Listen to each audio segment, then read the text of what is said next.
Biz ilk aptis imtahanı verənlərdənik. C səviyyə alanların balı isə tam 100-ə tamamlanır. Bunun haqqında biraz gec məlumat veriblər də. Əvvəl belə bir şey olmuyor. Əgər sən speakingdən sıfırsansa, orada gəlib heç nə danışmayacaqsansa, kəsiləcəksən. UNEC-in tələbələrinin digər tələbələrdən daha üstün olması üçün çox çətin sözlərdən istifadə olunur. C səviyyə sözlərdir ki, onlar sən mənasını bilmirsən, eşitməmisənsə, heç indi də eşidəndə başa düşməyəcəksən, anlamayacaqsan. Sınaq imtahanları təşkil olunmuşdur.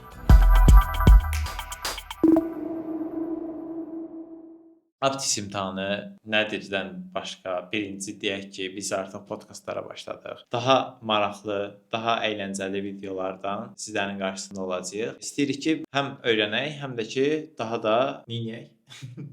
Daha da inkişaf eləyək. İnkişaf eləyək. Mənim də iş təcrübəmdir podkastda.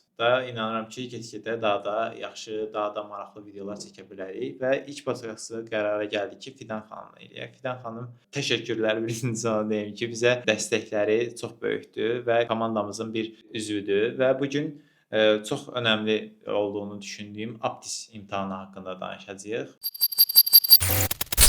Biz ilk aptis imtahanı verənlərdənik və bu bizim üçün biraz çətin olmuşdu. Nə vaxt demişdilər sizə belə aptis imtahanı eləyəcəyik və s. Əslində keçən ildən məncə təxmini keçən ilin sonlarında deyilmişdi deyə təsəvvür edirəm. Ola bilər ki, yanlış olsun, dəqiq bilmirəm. Amma artıq bu ildən birinci semestrdən, ikinci kursun birinci semestrindən bilirdik ki, biz aptis verəcəyik ilin sonunda. Belə çox həyəcanlı bir dövrdən keçdik aptisə qədər. İmtahanın özü isə o qədər mənim üçün məsələn çox yüksək dərəcədə həyəcanlı olmamışdı. Aha, bəs nəticə necə oldu? Yaxşı idi nəticəm. C səviyyə aldım. C səviyyə alanların balı isə tam 100-ə tamamlanır UNEC-in öz sistemində. Bəs ümumiyyətcə aptis nədir? Bunun haqqında məlumat verə bilərsən? Aptis British Council-un keçirdiyi sertifikatlaşdırma imtahanıdır. Hansı ki, burada biz ingilis dil səviyyəmizi müəyyən edirik. IELTS tiplidir, amma imtahan strukturu fərqlidir biraz. Dəyişkəndir. Yəni. Necədir imtahan strukturu? Normal test kimi deyil də. Məsələn, bizim qarşılaşmadığımız strukturlar var idi oradakı. Mətnlər verilmişdi. Onların başlıqlarını onlara uyğunlaşdırmalıydıq. Yaxud məsələn sözlər verilib. Həmin sözləri uyğun cümlədə uyğun yerlərə qoymalıyıq. Yəni bunlar bizim alışmadığımız struktur idi. Hansı ki, DİM-də belə bir strukturda biz imtahan verməmişik. Səhv eləmirəmsə siz bunun haqqında biraz gec məlumat veriblər də. Əvvəl belə bir şey olmuyor. Amma nə üçün belə bir qərar aldı UNEC? Niyə qərar alınıb? Çünki UNEC-in tələbələrinin digər tələbələrdən daha üstün olması üçün, hansı ki artıq bitirdikdə bizim sertifikatımız olur, diplomdan əlavə və British Council tərəfindən təsdiqlənib deyə daha üstün olur. Bu da məncə səbəbi UNEC-in bu imtahanı keçirməyinin. Bəs buna hazırlaşanda UNEC sizə necə bir dəstək verdi, vermədi? Dərslər tamamilə aptis istiqamətli keçirilirdi. Müəllimlər bizə sınaqlar, aptisi necə öyrənə bilərik, aptis imtahanına hazırlaşmaq üçün xüsusi kitablar vermişdi. Mənim müəllimim elə hazırlaşdırmışdı. Yəni mən faydasını görmüşdüm. Bəs imtahanlar pullu idi, pulsuz idi? Sınaq imtahanları təşkil olunmuşdu. Səhv eləmirəmsə bir dəfə pullu olub, amma mən o imtahana qoşulmamışam və xəbərim də olmamışdı, təəssüf ki. Amma bir dəfə də pulsuz sınaq imtahanı təşkil olunmuşdu. Ora getmişdim, orada iştirak etmişəm. Bəs belə deyək də, abituriyentəm və aptis haqqında heç bir məlumatım yoxdur. Təxmini bunu necə başa salardın bir abituriyentə? Aptis yəni o qədər də dəhşətli dərəcədə olan bir imtahan deyil. Gərək sən kifayət qədər hər bir bacarıqdan müəyyən qədər bacarıqlar, məsələn, əgər sən speakingdən sıfırsansa, orada gəlib heç nə danışmayacaqsansa, kəsiləcəksən. Onda elə belə danışaq ki, speaking var yəqin ki, speaking, writing, listening, reading. 4 var, amma əlavə biri də var. Məsələn, bu da struktur fərqliliyi yaradır. Grammar vocabulary adlı bir part var. O bizim levelimizə təsir eləmir. Lakin ola bilər ki, məsələn, müəllim bizə belə izah eləmişdi ki, B2 və C arasında qalıbsa bu tələbə, bal ortalama olaraq seçilə bilmirsə, o şeylərə də baxılır. Orada məsələn 40 sual olur ümumi, 40 sual üzərindən nə qədəri cavablanıbsa, düzgünsə, ona uyğun olaraq seçilir. Vocabulary ilə qrammarını danışdıq. Digərlərində elə bu sıra ilə gedək. Məsələn, listeningdə nələr düşürdü? Listeningdə hər bir sual özünə aid listening var idi. Bu məncə müsbət tərəfidir. Mən belə bir test ümumiyyətlə qarşılaşmamışdım, işləməmişdim. Aptisdə ilk dəfə işləmişəm. Mən bəyəndim bu strukturu. Getdikcə də çətinləşir. Aptisin əsas elə məsələsi də budur ki, birincisi 1-dən 4-ə qədər məsələn 4 dənə part varsa speakingin içərisində misal olaraq. Birincisi ən asanı olur. 4 artıq ən çətin olur. Hansı ki, əgər sən 4-ü cavablamısansa, C səviyyə ala bilirsən speaking. Bəs çətinləşmə nəyə görədir? Aksenti dəyişir, nə olur? Məsələn, listeningdə bayaq danışdıq. Orada həqiqətən artıq 4-cü səviyyədə çox çətin sözlərdən istifadə olunur. C səviyyə sözlərdir ki, onlar zaten sən mənasını bilmirsən, eşitməmisənsə, heç indi də eşidəndə başa düşməyəcəksən, anlamayacaqsan. Yəni həmçinin aksent də dəyişir, fərqli millətlərin aksenti düşür. Olur ki, telefon zəngləri olur, dialoq eləyirlər, məsələn, mühit dəyişir. Ona görə səsin tempi biraz ya aşağı düşür, ya biraz daha çikli ton olur belə. Onu başa düşmək lazımdır. Writing hissəsi hansı mərhələlərdən ibarət? Writingdə 4 dənə part var. Birinci partda sadə suallara cavab veririk. İkincidə artıq başlayaraq müəyyən mətn yazmalıyıq, mətn strukturu. İkinci sualda məsələn klub haqqında olur. Daha çox klublara qoşulursan, hansı kluba qoşulmusansa, ona görə sənə suallar verilir. Məsələn, kitab klubuna qoşulmusan, ikinci mərhələdə artıq məsələn xoşladığın kitab haqqında səndən soruşulur 20-30 söz aralığında. Üçüncü sualda klub üzvləri, 3 klub üzvü sənə sual verir. O da 30-40 arasında belə mətn yazıb onlara cavab verirsən. Dördüncü partda ən çətin part budur. Nəsə bir situasiya olur. Həmin situasiya mail şəklində sənə göndərilib klub tərəfindən. Sən həmin mailə 2 dənə məktub yazmalısan. Həmin 2 mətndən biri formal olur, digəri isə qeyri-formal. Ardıcılığı səhv dedim. Birinci qeyri-formal olur, sonra formal. Qeyri-formal daha qısa bir şey olur. Dostova yazırsan. Formalı isə klubun rəhbərinə yazırsan, yaxud menecerə yazırsan. Reading partına gəldikdə isə orada müəyyən tekstlər olur. Normal reading kimi oxuyuruq, cavab veririk. Amma bu şey kimi deyil də, abituriyentlərin verdiyi reading kimi deyil. Burada da struktur fərqlidir. Məsələn, readingin ən çətin partında 6 ya da 7 mətn olurdu. Bəlkə sayı səhv demiş ola bilərəm. Həmin mətnləri oxuyuruq və mətnlər də kifayət qədər çətin dildə yazılmış mətnlər olur. Onların başlıqlarını uyğunlaşdırmağa başlayırıq.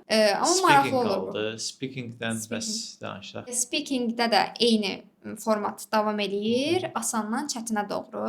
Kimlənsə danışırsınız, yoxsa başqa cürdürsünüz? Kompüterlə verdiyimiz bir imtahandır bu Aptis. Yəni heç kimdən üz-üzə imtahan heç kim bizdən götürmür. Hələ kompüterə. Yəni speaking eləyirsizsə belə başa düşürəm. Bəli, bəli. Kompüterlə necə olur yəni tam olaraq? Ümumiyyətlə bu Aptis imtahanı bizə yəni kompüter sistem kimi yüklənir də. Yəni biz Aptis imtahanına başladığımız andan etibarən kompüterdə heç bir yerə biz daxil ola bilmirik. Mənim yadımda belə qalıb.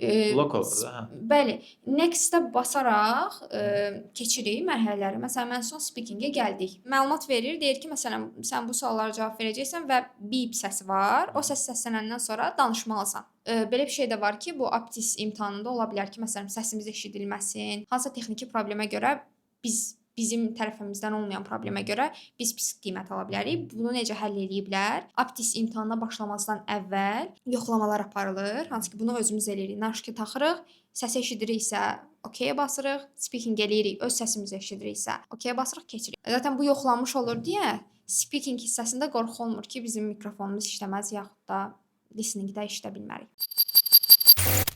Bəs UNEC tələbələri nədən narazı idi daha çox? Çünki Aptis haqqında deyirlər ki, Aptisdən danışmayın falan belə. Yəni çox yorumlar gəlir də bu haqqda.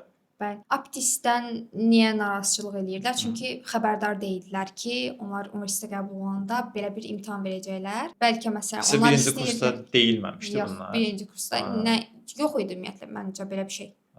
Xəbərimiz də yox idi. Məncə yox idi. UNEC-də belə bir şey. Yenilik oldu və bu yeniliyi bizim üzərimizə tətbiq elədilər. Bəlkə uşaqların narazıçılığı ona görə oldu ki, niyə bizim üzərimizdə tətbiq gələn il üçün eləyin? İnsanlar seçəndə də bunu göz önündə saxlasın ki, mən Aptis imtahanı verməliyəm UNEC. Burada tələbələr düz deyir məncə. Yəni əvvəlcədən məlumat verməlidirlər də. Ən azından yəni yayda abituriyent olanda deməlilər ki, sən UNEC-i seçirsənsə, artıq imtahan verməlisən Aptis üzərindən. Bunu diqqətə al. Amma sonradan deməkləri məncə bir tərəfdən də yaxşıdır ki, ingilis diliniz inkişaf eləyir. Yəni belə məncə Aptis haqqında nəticə olaraq amma yaxşı oldu deyə düşünürəm. Yəni sən məmnun qaldın da. Mən məmnun qaldım. Hə gənclər, istəyirik ki, bu podkastlarımızda sizdən gələn yorumlara cavab verək. Çünki çox vaxt sizdən gələn suallar orada qalır və cavablandıra bilmirik. Bizə neqativ şərhlər də gəlir, təbii ki. Onları da cavablandıracağıq və pozitiv şərhləri də cavablandıracağıq. İnşallah Nəzrin xanım pozitiv şərhləri də bizim üçün tapır. Birinci xanımlar. Okay. Uşaqları hardan tapırsınız? Biz uşaqları tapmırıq. Burada uşaqlar deyəndə qonaqlarımızı onlar bizi seçirlər. Yəni biz Instagramda müəyyən elan paylaşmışıq. Onlar oradan qeydiyyatdan keçirlər, tarix seçirlər və çəkilişə gəlirlər. Siz də gəlmək istəyirsinizsə, Instagramda bioda bir link var, oradan gələ bilərsiniz. Yəni bizim üçün heç bir fərqi yoxdur. Yəni sadəcə oradan qeydiyyatdan keçməyiniz kifayətdir ki, bizim videolarda iştirak edə biləsiniz. Next görək nələr var. Videoları hardan tapa bilərik? Videoların yəqin ki tam halından söhbət gedir. Videoların tam halı 2xakademi.az saytındadır. Amma qısa variantlarını da YouTube kanalında paylaşacağıq. Belə, amma ümumi olaraq sizə tövsiyə edirəm ki, universitet haqqında maraqlanmaq istəyirsinizsə, bizim saytımız demək olar ki, nömrə 1-dir. Namusunu açdım. Kim qatlayıbsa bunu? Videolar 5 dəqiqədir, çox qısadır. 5 dəqiqə olan videolar YouTube-dakı qısa videolarda yəqin ki... Əslində buna cavab vermiş olduq. Hə, onların uzun versiyası saytda var. Müəyyən bir hissə sadəcə YouTube-da paylaşılır. Uzun versiyaya baxmaq istəyirsinizsə, sayta daxil ola bilərsiniz. Kreativ insan düzəldib sualları. Salam vermək istəyirsən, gəl. Mikrofon səsini gücləndirin. Çalışacağıq videoların səsini yüksəldib. Əslində bizdən asılı bir şey deyil. Yəni gəlir tələbə çox yavaş səslə danışır. Biz də maksimum istəyirik ki, yəni biraz gürültü səslə danışsın, amma əlimizdə olan bir şey deyil. Yəni editdə çalışarıq ki, bunları düzəldək. Maşallah çox sual yazıblar. Mütəxəssislərin sayı çoxalacaq. Məncə çoxalacaq. Mən bunu tam bilmirəm dəqiq. Mütəxəssislərin sayı çoxalacaq təbii ki. Yəni bizim saytda deyək ki, kompüter elmləri haqqında geniş bir məlumat öyrənmək istəyirsə, kompüter elmləri nədir, harda işləyə bilərəm, özümü necə inkişaf etdirə bilərəm, bunun haqqında video var və girib baxa bilərsiniz. Və get-gedə də bu mütəxəssislərin sayını ixtisaslara uyğun artırırıq. Əla təşəkkür. Dəstəkləyirəm. Dəstəkləyirsiniz. Ən çox hansı universitetdən tələbələr qəbul edirsiniz? Sən Oxforddan yenə? Hansı universitetdən gəlmək istəyənləri biz seçmirik. Yəni ən çox mən düşünürəm ki, Xəzər Universitetindən gələnlər var. Xəzər Universiteti, yəni tələbələri aktivdir deyək də. Yəni siz də düşünürsünüzsə ki, aktivəm, gəlib buralarda iştirak edə bilərəm. Gəlin biz də sizin videonuzu hazırlayaq. İnsanlar üçün faydalı bir məzmun yaratmış olaq. Bəli. Qıza qəşəng ödəniş olub deyəsən. Mən dəqiq bilmirəm bu hansı qız idi. Söz sənə ötürürəm. Nihat. Mən bilirəm. Bu yorum bizə gəlmişdi. Xəzər Universiteti haqqında bir qız danışırdı. Biz yenə də vurğulayıram ki, heç bir universitetdən nə reklam götürürük, ya da ki, yəni hansısa bir tələbəyə düşünmürəm ki, ona pul verirlər, get burada iştirak elə. Bu absurd bir fikirdir. Böyük ehtimal istəmirlər öz universitetlərini pisləyərlər və s. Yəni qarşılayacaq bir şey yoxdur. Gəlib pisləmək istəyirsinizsə universitetini, gəlin pisləyin. Belə. Eynən. Mən götürürəm. Çünki bayaq mənim haqqımı götürdülər. Yoxdur çünki. Artıq qalmayıb. Bəli, hər kəsin yeri bəlli olacaq. Bundan sonra mən götürəcəm. Son olaraq izləyicilərimizə demək istədiyimiz var. Biz heç bir videoda demirik. Abunə olun.